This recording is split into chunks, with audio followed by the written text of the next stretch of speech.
Salut tout le monde, c'est Adi, j'espère que vous allez bien. Écoutez, aujourd'hui je vous emmène découvrir une nouvelle histoire secrète, le pilote qui a largué des drapeaux français dans Paris sous l'occupation.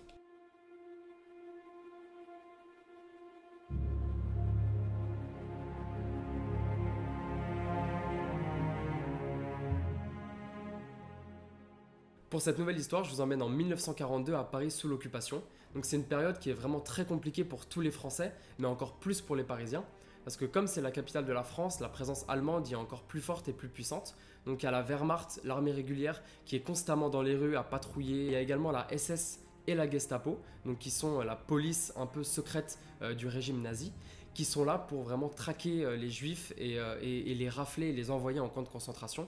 Ce qui fait que les Allemands maintiennent une pression très forte sur les Parisiens avec des interrogatoires, des menaces, des violences, des dénonciations. Donc voilà, c'est une période vraiment très complexe. Alors c'est pas les seules raisons pour lesquelles la vie est compliquée pour les Français et les Parisiens, parce qu'on est en temps de guerre, donc c'est une période très compliquée où on demande à toute la population de faire des efforts pour les soldats qui sont au front. Ce qui fait que les habitants, donc toute la population civile finalement, est soumise à des interdictions de se déplacer, à des tickets de rationnement, donc très peu de familles mangent à leur faim, donc c'est très compliqué. Donc par exemple ici j'ai un exemple de carnet d'alimentation, donc je sais pas si vous le voyez bien là à la caméra, mais donc avec à chaque fois des colonnes où voilà, ils avaient le droit à tant de pommes de terre, tant d'œufs, donc voilà, le rationnement est très présent. Et également, donc l'interdiction de se déplacer, on peut faire le parallèle avec notre période et le Covid, c'est pas la première fois qu'on connaît ça. Là, c'est un laissez-passer délivré par les Allemands pour une jeune demoiselle qui doit travailler, et ce laissez-passer est valable entre chez elle et la gare. Donc c'est vraiment très restreint et très compliqué. Et le troisième élément qui est très compliqué à vivre pour les Parisiens, c'est à la fois la propagande de Vichy, du régime de Vichy qui est pro-allemand, et à la fois le comportement des Allemands qui font vraiment comme bon leur semble dans notre capitale. Donc qui viennent s'installer partout, il y a plein d'appartements et d'hôtels et de ministères qui sont réquisitionnés par les Allemands pour s'installer. Ils pillent les œuvres d'art, ils font vraiment comme chez eux. Là par exemple j'ai une affiche de propagande qui est authentique du régime de Vichy, qui demande à tous les Français jeunes de venir faire un effort de 3 jours pour travailler pour les Allemands. Donc voilà, il y a une pression qui est constante sur la population et on se sent vraiment envahi et plus chez nous dans notre propre capitale. Alors dans le même temps où c'est très compliqué pour les Français et les Parisiens, on passe de l'autre côté de la Manche et on va à Londres où De Gaulle est parti juste avant l'armistice signé par Pétain pour former les forces françaises libres. Donc les forces françaises libres, c'est un genre d'armée secrète, un peu informelle, formée par De Gaulle, qui est censée lutter contre le régime nazi. Donc à Londres, tout de suite, il s'associe avec l'armée anglaise et principalement avec la Royal Air Force, donc la RAF, ce qui va permettre en fait d'alimenter le réseau de résistance en France. Donc les avions de la RAF pilotés parfois par des Anglais, parfois par des Français qui ont rejoint les forces françaises libres, ils vont mitrailler les Allemands en France, ils vont larguer de la nourriture, ils vont larguer du matériel de communication aux résistants en France pour vraiment leur permettre de contrer le régime nazi au maximum.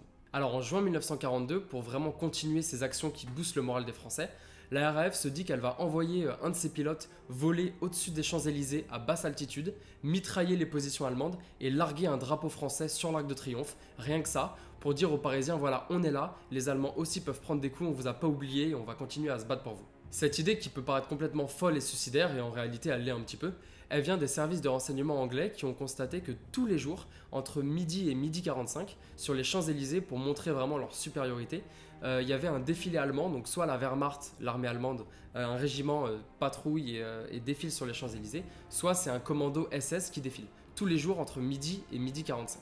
Donc le renseignement se dit, c'est le moment parfait pour faire une démonstration de force et de faire voler l'avion et de les mitrailler. Alors l'idée elle est complètement folle et elle est extrêmement dangereuse parce que tout simplement Paris est complètement encerclé par des bases aériennes allemandes qui sont là pour défendre la capitale. Ces bases aériennes allemandes, il y a les avions allemands qui sont considérés comme les meilleurs de la Seconde Guerre mondiale, qui sont les Messerschmitt, c'est des chasseurs allemands ultra rapides, plus rapides que tous les autres avions alliés et ils sont là pour défendre la capitale. Donc vous prenez un seul avion anglais qui est censé venir voler au-dessus de Paris, mitrailler les Allemands en comptant toutes les bases aériennes autour et la très forte présence militaire au sein de la capitale, et en fait ça en fait quasiment une mission suicide. Donc l'opération commence à se mettre en place, c'est un pilote de la RAF qui s'appelle Ken Gatewood qui est chargé avec son mitrailleur d'aller faire voler son avion donc sur les Champs-Élysées. Mais pour ça, pour que la mission puisse se faire, il faut qu'il y ait deux conditions météorologiques qui soient réunies, et ces deux conditions météorologiques sont un peu contradictoires. Parce que Ken, tout simplement avec son avion, il décolle d'Angleterre. Donc il faut qu'il traverse la Manche et qu'il passe les côtes françaises. Et pour pouvoir le faire sans directement se faire chasser par les avions ennemis, il faut qu'il y ait une couverture nuageuse qui soit très forte au-dessus de la Manche et au-dessus des côtes pour qu'il puisse passer à l'abri des radars et à l'abri des yeux allemands. Mais ensuite, pour pouvoir voler à très basse altitude au-dessus des Champs-Élysées, il faut qu'il fasse très très beau. Donc simultanément au-dessus de la France, il faut qu'il fasse très moche sur la côte, puis très beau à l'intérieur des terres pour qu'il puisse voler au-dessus de Paris. Donc c'est deux conditions qui sont très compliquées à réunir en même temps le même jour. Donc sans surprise, ils essayent 4 fois de faire décoller l'avion quand ils pensent que les conditions météorologiques sont réunies. En fait, elles ne le sont pas du tout. Donc avant qu'il arrive à décoller et à réussir la mission le 12 juin 1942, il y a eu 4 tentatives infructueuses à cause de la météo. Ce jour-là, Ken Gateward franchit la Manche sans encombre, il arrive sur Paris avec son avion et il remonte les Champs-Élysées. Alors il faut savoir qu'il vole extrêmement bas, c'est-à-dire que son avion vole à la hauteur du dernier étage des immeubles. Donc il vole très très bas, juste au-dessus de la tête des Parisiens. Et quand il arrive sur les Champs-Élysées et qu'il remonte l'allée comme ça à l'avenue, il se rend compte en fait que le défilé allemand n'a pas commencé. Comme par hasard, ce jour-là, ils ont du retard et donc il a personne à mitrailler. Donc là, il est hyper frustré, il se dit non mais c'est pas possible, je peux pas rentrer en Angleterre après avoir pris tous ces risques, après avoir fait tout ça, sans avoir tiré un seul coup de feu, sans avoir mitraillé les Allemands. Donc ni une ni deux, il prend son avion et il se dirige au quartier général de la Gestapo, qui est juste à côté de la Concorde à ce moment-là. Donc il fonce droit sur le bâtiment et il le mitraille du maximum qu'il peut. Donc ça c'est un coup vraiment très dur et très fort pour les Allemands, parce que la Gestapo c'est vraiment la police secrète du régime nazi. C'est ceux qui sont responsables de la traque des juifs. Ils n'avaient aucune limite, voilà, torture, assassinat, voilà, c'était vraiment les pires acteurs de la Seconde Guerre mondiale, la Gestapo. Donc mitrailler comme ça leur quartier général dans Paris, en territoire occupé, c'est un symbole qui était très fort. Donc après avoir mitraillé ce QG de la Gestapo, Ken Gateward avec son avion, il retourne sur les Champs-Élysées, sur l'Arc de Triomphe, il passe au ras de l'Arc de Triomphe, il largue un drapeau français dessus, il part à la Concorde, il largue un drapeau français, et ensuite il rentre tout simplement indemne, sans encombre, en Angleterre. Pour l'anecdote, pour l'histoire, il a raconté après que quand il a remonté les Champs-Élysées et quand il volait dans Paris, il volait tellement bas qu'il pouvait, lui, à l'œil nu, voir l'étonnement sur les visages des Français qu'il survolait. Il volait si bas qu'il pouvait vraiment distinguer les expressions de visage, donc c'est vraiment incroyable. Après ce fait militaire très courageux, il finit la guerre dans la RAF, donc dans l'armée de l'air britannique.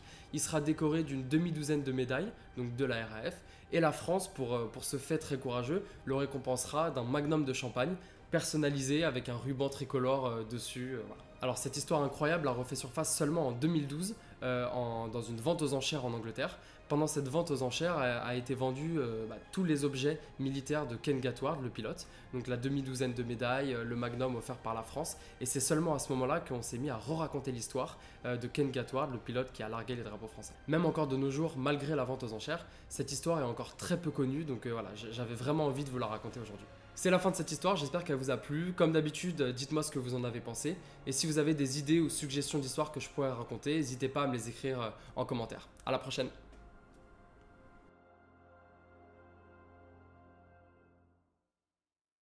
Dans la RAF, donc dans l'armée de l'air allemande. Après la guerre, il sera Encore dit allemande.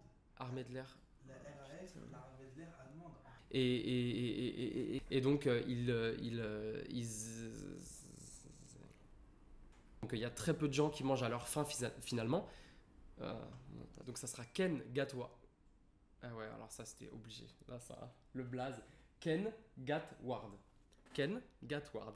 Ken Gateward. Il faut qu'il y ait une très forte couverture nuageuse. Ah, j'aurais pu continuer. Est-ce que tu peux me la refaire avec un petit sourire? J'y ai pensé. Dès que j'ai fini ma phrase, j'y ai pensé. Plus enjoué. Ça. Ouais, ok. Blablabla. Alors cette idée, elle est complètement folle et elle est presque suicidaire. Ouais. Oui. Oui, mais non. Oui, mais non, en fait. Allez! Là, c'est la partie la plus compliquée.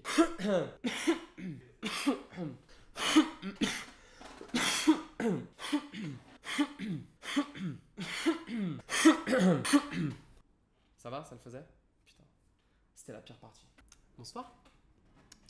Au revoir.